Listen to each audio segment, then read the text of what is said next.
네, 안녕하세요. 주얼러 이인창입니다. 가수 현아와 이던의 프로포즈가 이슈입니다. 제 분위기랑 좀 안 어울리는 주제이긴 한데 여기 안에 보니까 주얼러들의 관심사 포인트가 많이 들어있더라고요. 그래서 이 내용을 가지고 영상을 찍게 되었습니다. 어떤 포인트를 말하려고 하는지, 또 이런 스타 마케팅이 어느 정도 또 효과가 있을지 궁금하실 텐데요. 그런 부분에 대해서 제 개인적인 생각을 말씀드려 보겠습니다.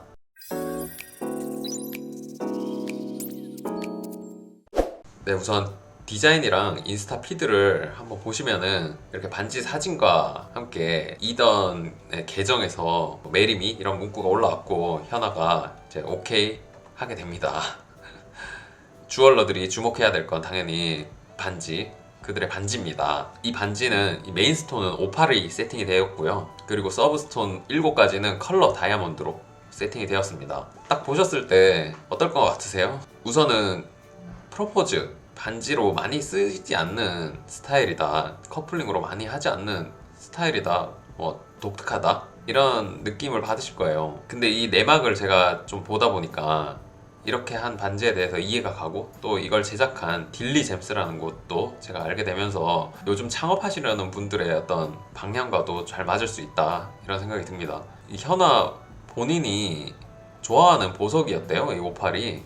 그래서 이 선물 주는 이던은 어떻게 보면 자신만의 그 생각대로 프로포즈를 준비를 했고, 이걸 주얼러가 커스터마이징 하면서 본인들의 색깔을 잘 입히는, 그렇게 반지가 탄생하는 이 3박자가 아주 잘 맞은 프로젝트였다, 이렇게 생각이 듭니다. 이 딜리잼스라는 곳의 브랜드를 알리는 굉장히 좋은 기회였다는 생각이고요. 많은 고객 문의가 있었는데 이제 구매는 불가능하다, 이렇게 알렸습니다. 참 이런 과정이 독특하기도 하지만 정말 둘의 모습과 잘 어울린다, 쿨하다, 그런 생각이 듭니다. 그러면서 이곳 딜리잼스의 사이트를 둘러봤는데요. 이곳의 상품들을 보니까 왜 이렇게 제작이 되었는지 이해가 되더라고요. 보시다시피 원석을 활용한 실버 주얼리를 만들고 있었고요. 이 업체만의 이 볼륨감과 텍스처, 그리고 원석, 이런 부분들이 잘 조화가 되었구나 알게 되었습니다. 인스타 피드에서도 그런 느낌을 많이 주려고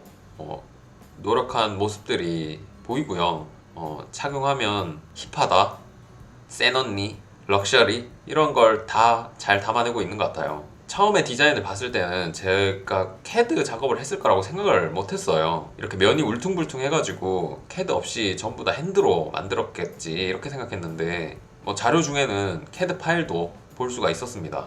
이렇게 스톤 크기에 따라서 캐드로 작업을 먼저 한 다음에 출력을 해서 주물을 붓고 그리고 알을 세팅한 거죠. 이 내용에 대한 기사의 댓글에는 디자인에 대해서 안 좋게 보는 글들도 있더라고요. 하지만 그건 이 프로포즈나 반지에 대한 보편적인 생각일 뿐이고, 이 스타들에게 어울리는, 어떻게 보면 이들의 개성이 더 잘 드러나는 그런 반지는 오히려 그들만의 원석, 그들만의 스타일, 이게 더 멋지다고 생각이 듭니다. 저도 이걸 처음 봤을 때는 퀄리티나 또 아쉬운 부분, 이런 부분들이 더 눈에 들어오고, 어떻게 보면 웨딩링, 프로포즈링에 대한 선입견을 제가 가지고 봤던 거죠. 이런 모습들은 요즘 창업을 준비하시는 분들이 가장 원하는 형태가 아닌가, 그런 생각이 들어요. 자신만의 색깔대로 상품을 꾸밀 수 있고, 그리고 인스타를 통해서 고객들을 좀 더 저렴한 비용으로 만나고, 특별히 이제 매장이 있어야 되거나 아니면 큰 투자를 해야 되거나 그런 건 아닐 수 있어요.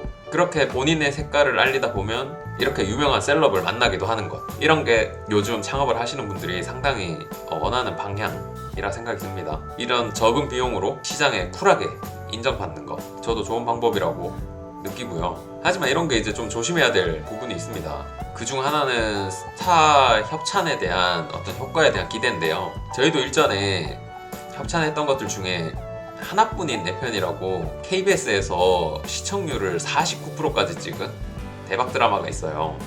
여기에 이 유이의 목걸이, 그리고 이 스토리상 유이 목걸이랑 이 할머니랑 커플 목걸이를 하는 거거든요. 이런 협찬을 한 적이 있었습니다. 저희는 이게 제작할 때, 진행을 하면서 드라마가 대박 날지 어떻게 될지 전혀 예상하지 못하잖아요. 그런데 시청률이 너무 잘 나오는 거죠. 그래서 기대도 엄청 했습니다. 그런데 물론 문의도 오겠지만은 이 주얼리라는 자체 판매 단가 때문에 문의에 비해서 뭐 대박이 나거나 그렇진 않고요. 그리고 다른 업체들의 협찬들 저희 보면 뭐 도깨비 드라마에 들어가는 목걸이라든지 최근엔 더욱 뭐 드라마 성공과 주얼리 판매량과의 어떤 상관관계가 굉장히 낮아진 그런 걸 느낄 수 있었습니다. 예전에 겨울연가 정말 한 20년 넘었죠. 겨울연가에서 폴라리스 목걸이라고 배용준과 최지우가 선물할 때 나왔던 그 목걸이는 골든듀에서 히트를 치면 한국이랑 일본이랑 뭐 굉장히 큰 히트를 쳤거든요. 그런데 그 성공 방정식이 많이 깨졌다. 네, 그런 생각이 듭니다.